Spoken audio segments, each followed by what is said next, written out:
Hey guy, I know you want to, but you don't actually have to tell me that I look like a human version of Simon from Alvin and the Chipmunks. I don't usually look like a fucking squirrel, but I shaved, so anyways, this video is just gonna be me talking about what it's been like on my walk with Christ, having been a new Christian for about a year and a half now, some of the stuff I've noticed about being a Christian, especially socially. And also, I should mention, just right as the video starts, this isn't necessarily like a debate video or like me being a Christian apologetic or anything like that, or like trying to convince you to be Christian, because I know there's a lot of turn off towards the faith with that.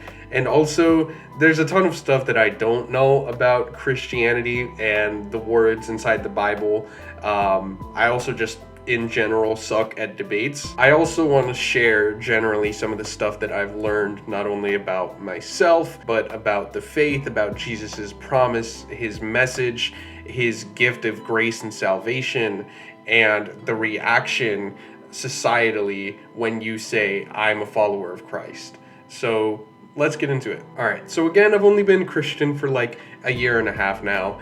And one of the things that's been tough for me is putting my trust and faith in something or someone that I can't actually visibly see. It's kind of tough because I've always lived my life based on like tangible evidence. And even though, I have my full trust and faith in Jesus Christ, I still struggle with doubt. I still struggle with the thoughts of, all right, what if I'm wrong? What if I completely missed the mark and, I reach the end of my life and my time comes and I actually end up being wrong and God says you were supposed to do this instead. I still struggle with those thoughts all the time. But one of the thought processes that I've had to come to terms with and accept is the fact that I will never in a million years be able to 100% prove without any uncertainty that Christianity is the true religion. I'll never be able to do it. Not with the knowledge of 1,000, 10,000 pastors and priests and evangelicals and apologetics. I'll never be able to 100% prove with no doubt in my mind Christianity is true. There will always be doubt in my mind, in other people's minds too, because the thing about it is there are so many other religions out there that make different types of truth claims and teach you different things about how you get to heaven, different things about God or gods or the divine, and different views on the afterlife. Everyone's got these different viewpoints, and people are naturally skeptical. They want to understand what this divine thing is and actually attach something tangible to it so that they can have proof. A couple of my favorite pastors, Cliffe and Stuart Knechtle, you might have heard of them, they're quite famous. They talk about this all the time, where they'll never be able to prove that Christianity is the only true religion. Why? Because to prove means to absolutely know with 100% certainty that something cannot be another way.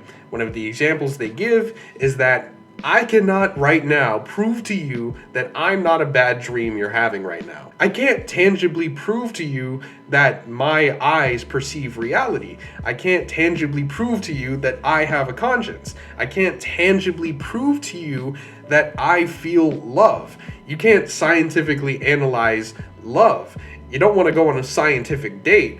If you do, I don't think you're gonna get a second date unless you go to like a sick science museum or something. I don't know. My point is, if I'm going to believe something, it better not be by blind faith. I'd better look for the evidence that the thing I believe is actually reliable. In other words, don't just put your trust and faith in Jesus Christ because it sounds nice, because it sounds appealing. No, if you have doubts, look for the answers so that those doubts can get cleared up. I've heard people say before that Christianity is just a blind faith religion, that it's a God of the gaps thing, that people are just jumping to conclusions and latching on the first thing that appeared in human history and claimed to be God.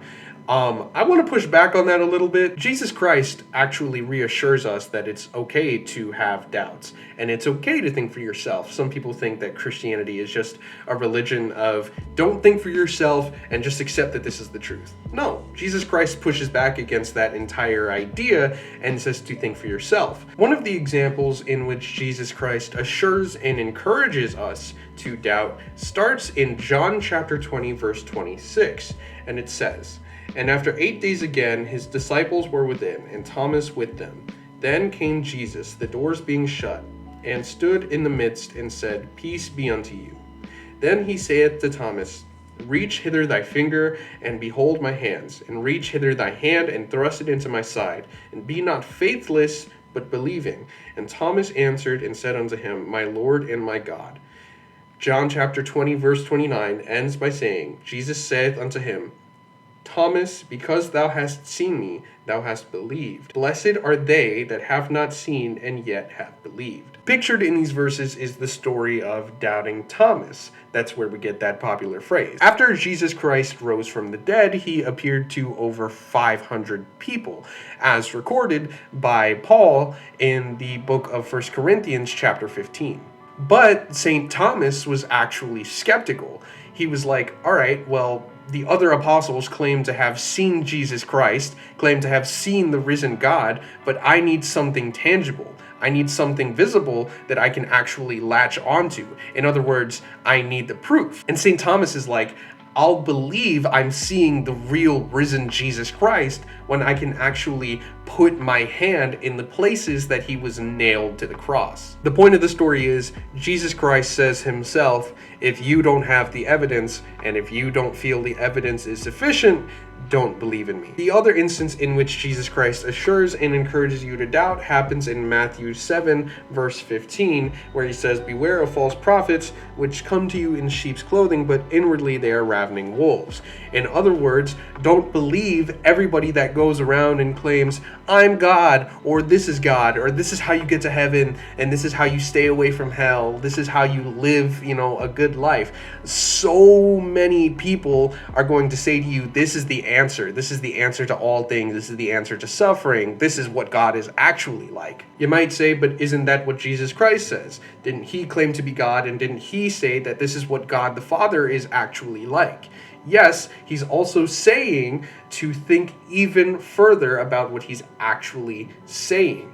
He's asking you and requesting you to think and process his words and his claims. He's not saying, I'm saying these words, and they're true, so believe in me and don't think about it. He's saying, I'm saying these words, think about what I'm saying, and if you find that there's actually weight to the words that I'm telling you, then put your trust and faith in me. I hope I communicated that well.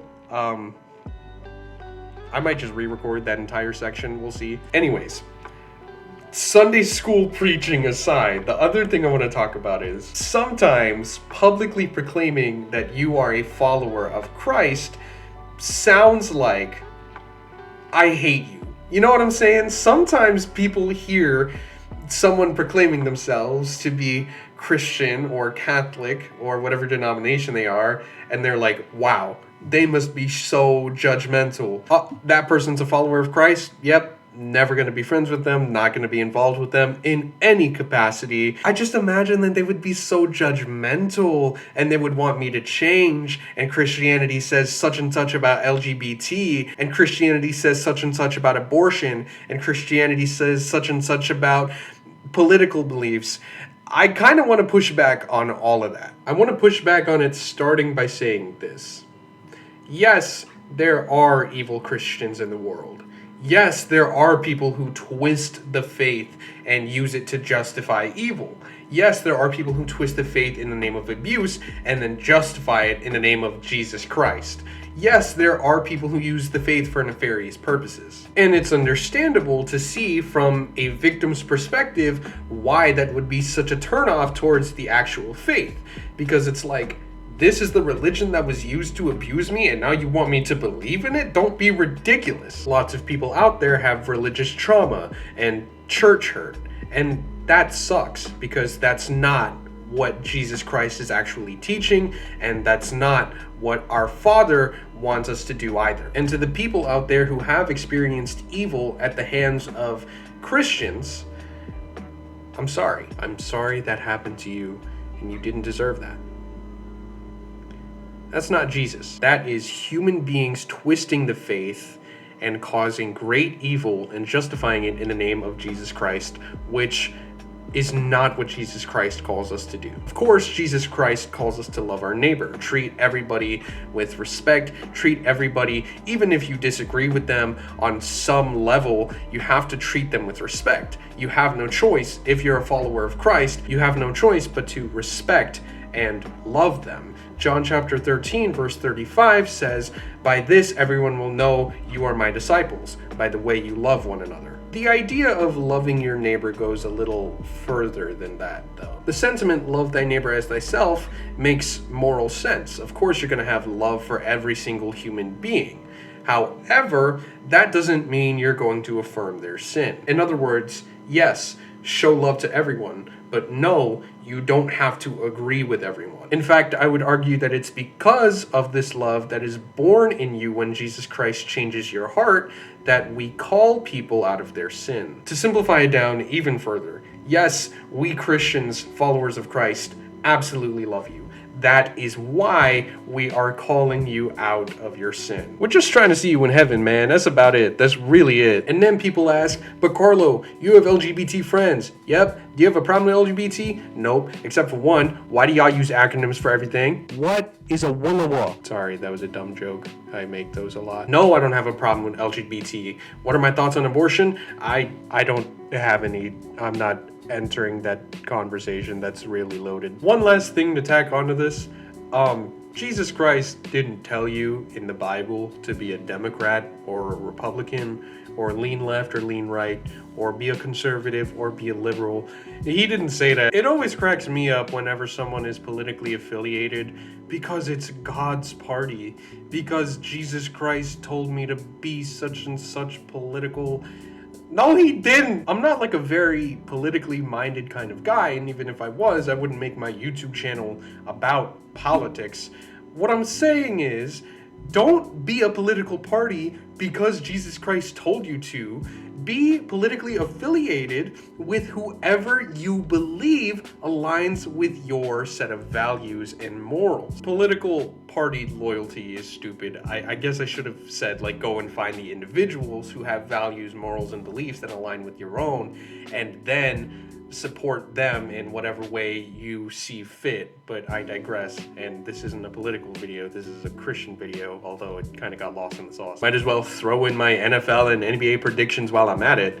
The Eagles are going back-to-back this year, and also the Lakers are going to win this year because they've got LeBron and Luka. Enough said. Anyways, I hope this answered your questions about Christ. The point of this video, the main takeaway, is put your trust and faith in Jesus Christ, not because heaven sounds appealing or even because Karlo said so. Put your trust and faith in Jesus Christ because of the evidence of his reliability, and think about and process what Jesus Christ is saying. Cool. With that being said, I'm out of here. I'll be back in like 6-7 months. We'll see.